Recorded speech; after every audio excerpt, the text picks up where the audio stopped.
Hello കുട്ടീസ്, അപ്പോൾ നമുക്കൊരു അടിപൊളി ബട്ടർ ചിക്കൻ റെസിപ്പി നോക്കിയാലോ.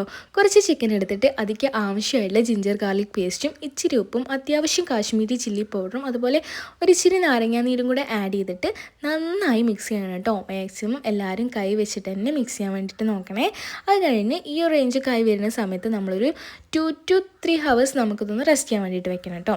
കഴിഞ്ഞ് ഒരു പാൻ എടുത്ത് അതിക്ക് ഇച്ചിരി ബട്ടറും അതുപോലെ ഇച്ചിരി ഓയിലും കൂടെ ഒഴിച്ച് നന്നായി ചൂടായി വരുന്ന സമയത്ത് നമ്മളിങ്ങനെ ഓരോ പീസായിട്ട് എടുത്തിട്ട് ജസ്റ്റ് ഒന്ന് ഷാലോ ഫ്രൈ ചെയ്തെടുക്കണം. നമ്മൾ അകൊന്ന് വേവുന്ന രീതിയിൽ ജസ്റ്റ് ഒന്ന് തിരിച്ചും മറിച്ചിട്ട് ഫ്രൈ ചെയ്താൽ മതി. ഡീപ് ഫ്രൈ ചെയ്യേണ്ട ആവശ്യമില്ല കേട്ടോ.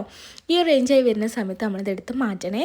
അത് കഴിഞ്ഞ് നമ്മളൊരു കടായി വെച്ചിട്ട് അതിക്ക് ആവശ്യത്തിനുള്ള ബട്ടറും അതുപോലെ കുറച്ച് ഓയിൽ ഒഴിച്ചിട്ട് ഒരു 1.5 സവാള ഇങ്ങനെ കട്ട് ചെയ്തതും അതുപോലെ 2 പച്ചമുളക് ഇതുപോലെ കട്ട് ചെയ്തതും ഒരു 10-25 കാഷ്യൂസും കൂടെ ആഡ് ചെയ്തിട്ട് നന്നായിട്ട് മിക്സ് ചെയ്യണം കേട്ടോ. സവാളയൊക്കെ ഒരു ഗോൾഡൻ കളറായി വരുന്ന സമയത്ത് നമ്മൾ ഇച്ചിരി ജിഞ്ചർ ഗാർലിക് പേസ്റ്റ് വെച്ചിട്ട് നമ്മൾ ജസ്റ്റ് ഒന്ന് വഴറ്റിയെടുക്കണം, പച്ചമണം മാറുന്നവരെ.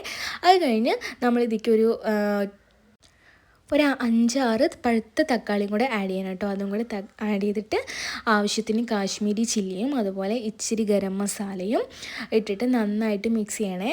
അതൊന്ന് ആയി വരുന്ന സമയത്ത് നമ്മൾ ഇതിലോട്ട് ഒരു 1/2 കപ്പ് ചൂടുവെള്ളം ഒഴിച്ചിട്ട് കുറച്ച് സുർക്കയും അതുപോലെ തന്നെ ഒരു ഇച്ചിരി ഉപ്പും കൂടെ ആഡ് ചെയ്തിട്ട് ഒന്ന് അടച്ച് വെച്ചിട്ട് വേവിക്കണം. എന്നിട്ട് അതൊന്ന് തണുത്ത ശേഷം ഒന്ന് ഫൈനായിട്ട് പേസ്റ്റ് ചെയ്തെടുക്കണേ.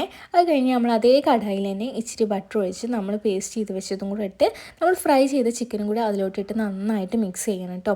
എല്ലായിടവും ഒന്ന് മിക്സാക്കി സെറ്റാക്കി വെക്കണം. എന്നിട്ട് കുറച്ച് ടൊമാറ്റോ കെച്ചപ്പും അതുപോലെ കുറച്ച് ഫ്രഷ് ക്രീമും പിന്നെ കസൂരി മേത്തിയും കൂടെ ഇട്ട് കഴിഞ്ഞാൽ നമ്മുടെ ബട്ടർ ചിക്കൻ ഉഷാറായിട്ടുണ്ട്.